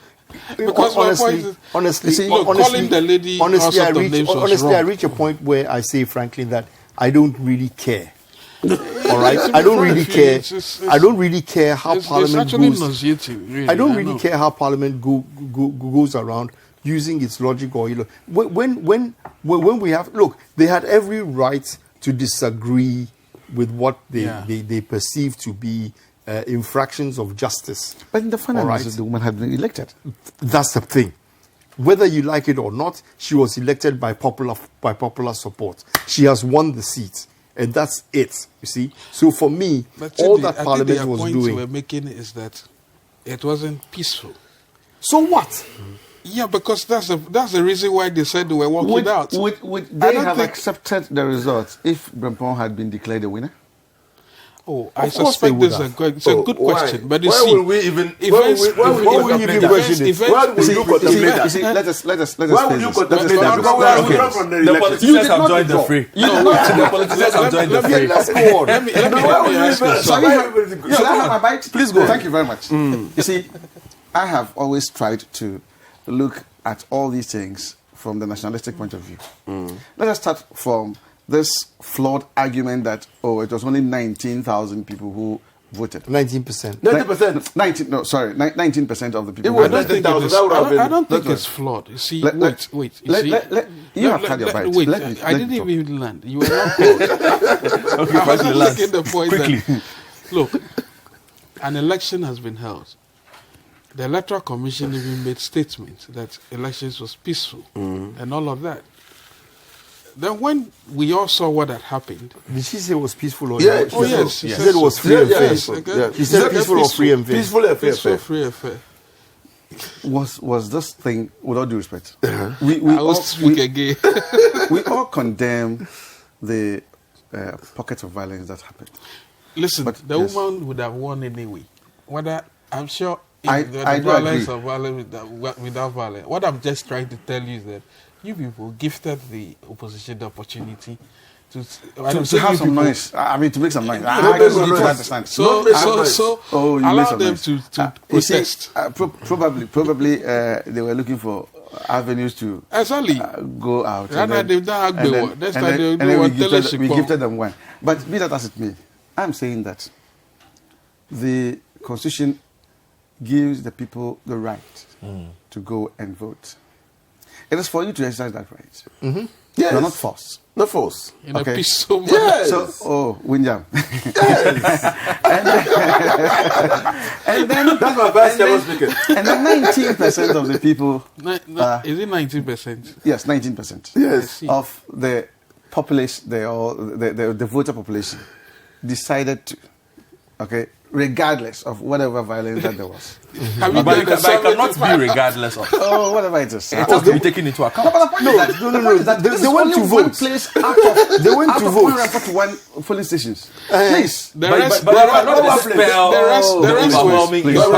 not interested in voting. Let's just agree the rest were not interested in voting that day. It is just, voter fatigue. When it gets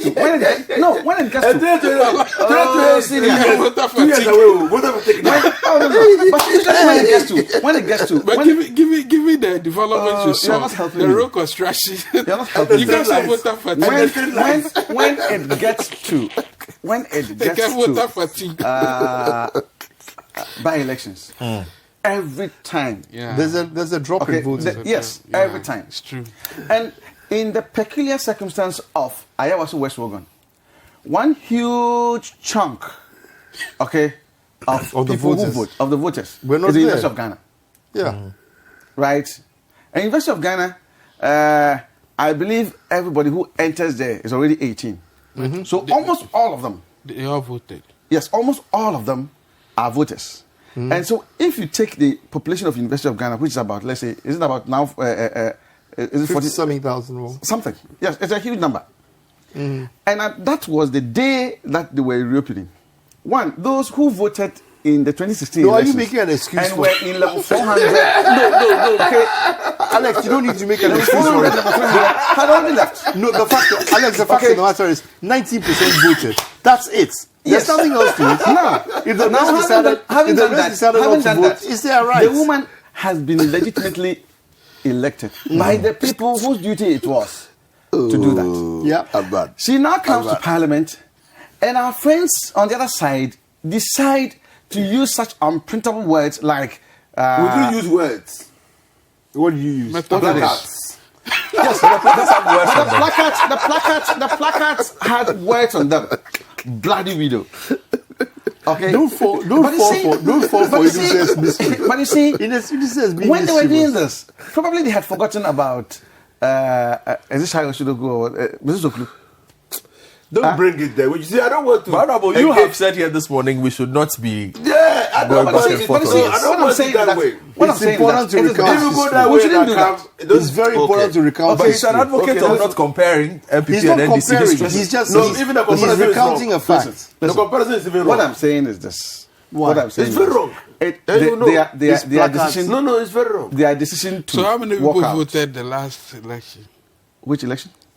In Ayawaso. 88,000. I don't have it. But what I'm saying is that their decision to walk out just because Madam Seyram was coming to be sworn in was uncalled for. Totally. Are they saying that they would? It is not in their station to say they don't recognize her as an MP. She is. Because the people who have the mandate within that constituency have voted for her. Okay. And are they saying that if, for instance, she should get up to make a statement on the floor of the House, they will walk out again? They will walk out? Yes. That's what we're saying. Oh, then you are going to do a lot of walkouts. Because some of us will even write the statement and go and give it to her that she should read it. But following that, there was an There was an Agbewa demonstration as well, and I just want to show... Which was used to project your mama. No, I don't think so. It was used to protest the violence that occurred at Ayawaso West Wuogon. So I just want to show you a bit of the Agbewo demonstration. Let's see it and talk about it.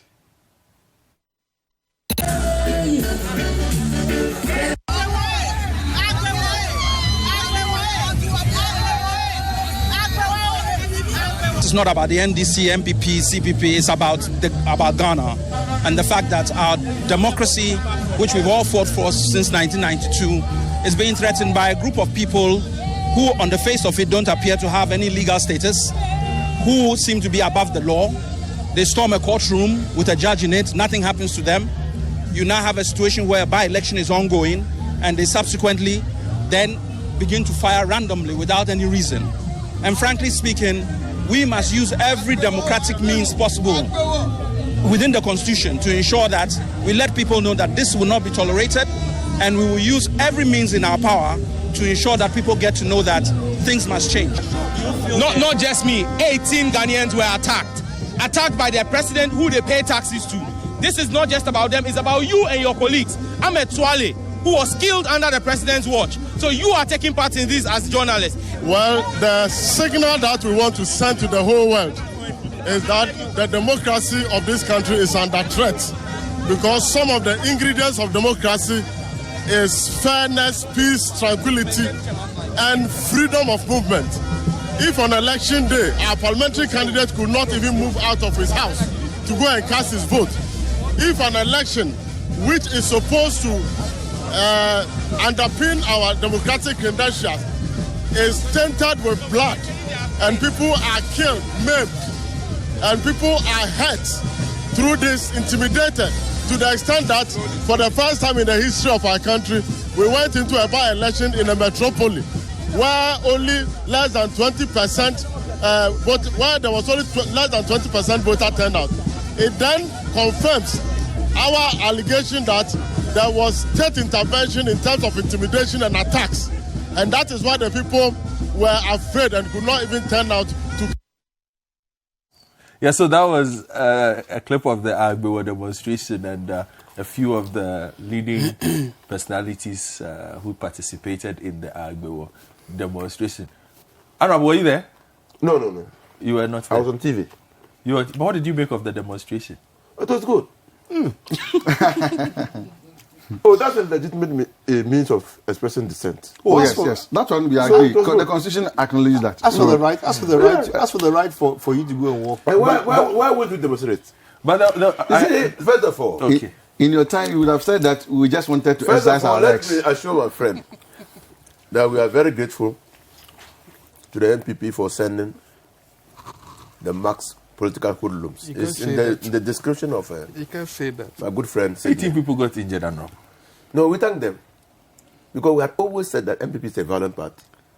Oh, and they refused. Oh, is that where you're going? Please. Should we bring the balance sheet? This is where you should have gone there. Should we bring the balance sheet? You should have gone there. Can I say it any better than Obama did? I was just reading something. You know Alhaji Moro of Kosimintim, if you're Kosimintim. Yeah. You know what happened to him? Master, don't go there. It was during elections. They went and doused his kiosk with fire and burnt him inside. But you people, you went and plucked somebody's eye. And you said somebody's eye. Are you saying it was MPP that did it? You know it's a Mobla. Yes. Are you saying it was MPP that did it? It was during elections. That just exercising his franchise. He was campaigning against MPP. And when he returned home, they invited him to the police station. He went. Have you forgotten? And at the police station, they took him to the military barracks and killed him. Have you forgotten what happened? Have you forgotten? Have you forgotten what happened to justify the demonstration? Oh, when we say these people after elections, they can kill to win power. They said no. Oh. So for the first time, that's what I'm talking about. I'll give you a minute. But that's what I'm talking about. I'll give you a minute. That's what I'm telling them. They by themselves now institutionalized it because they are in power. They felt emboldened to send Max hoodlums. In fact, Morondin beasts prowling the police stations and visiting on people or unleashing on people fire and brimstone. Unmitigated violence. Fire and brimstone. But point of correction, this happened at one spot. You know what? You said they were prowling, going around police stations. You forgot where they beat the policeman. Was it at that same place? Where they beat the policeman? See, Labaoleshi. No, it's not Labaoleshi. Where was I it? think that was what Roman Rich. I think your They propensity, beat a policeman. the propensity you know why? of They NDC went to and there were lie six. every time There knows were no bounds. 6 standing by the ballot box. Then the policeman said, "Oh, by electoral laws, nobody stands by the block." He said, "Who born cat?" They beat the policeman. Legon, Akwafo Hall. Akwafo Hall. Inisa, you are speaking like some George who has received several rounds of shootings and he was still there. Still alive. Jab I'm not making that decision. was some George. No, I'm not making it up. It was in the Kodio report. You see, The Kodio report. Franklin, I'll give you the final word. Then No. Let me tell you something. Inisa, we should not mind the And because of these problems, Honorables, we said we won't contest. Honorables, I'm putting you on mute. Franklin Kujo, I am final just word for I'm you. not finished. I am just finished, saying Honorable. that, look, the elections 2020 has started in earnest because this is what is going to happen. The demonstration notwithstanding, I think it was tagged Agbewo. Yeah. I'd wanted to Agbewo find means out that they are killing us. they are killing her. I'd wanted to find out after the demo Whether anybody has died. whether I died. But anyway, on a more serious note, I think we all condemn what happened, and I think it's important that we don't repeat that again. But It can't be the case that those people who are against it politically today are any saintly at all. They are not. Which is why we should all have some objective standard by which we organize ourselves. Yeah, but frankly, I disagree with you. During that time, 2020 I'm just saying that 2020 elections are not going to be violent. No, They will not be violent in I'm not any way at I'm all. saying that the stage has been set for the elections, campaigning towards the elections. That's what I'm saying. I'm not saying the elections will be violent. They don't even have a flag bearer yet. We don't know. We don't know who they are going to bring. And so Eh? we decided They that we can't- dignify Siram Alasan with our presence. Fine. Therefore, elected. It's your prerogative. It's your right. It's your prerogative. I find that. I'll give it to her.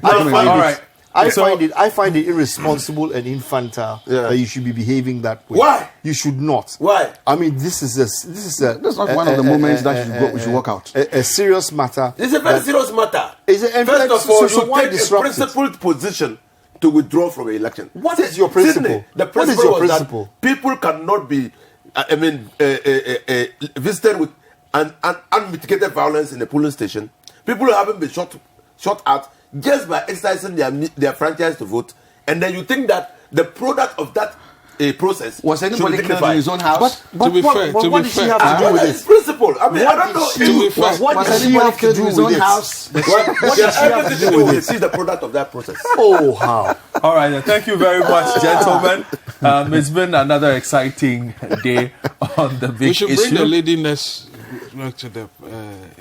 You mean Seyram. You should Madam bring Seyram her, yes, Alasan? today, Yes, we are trying to get Madam Seyram Alasan To come and do to it. come on to the join big us. issue. Yes. On the So big you can issue. walk out. I had If you thank can- you if you very can- much, if you Sidney can- Kisley here for thank you, Franklin Kujo, President of Imani Africa. Thank you very much, Honorable Inusa Husseini, Member of Parliament for Tamale Central Constituency, and the Honorable Alexander Aban, Member of Parliament for Gomoa West Constituency. Coincidentally, both of them are very, very excellent lawyers. So Well, no, and it's my vice chairman. I am a pocket lawyer. My name is Godfred Akoto. I hope you enjoyed the show. Have a good day.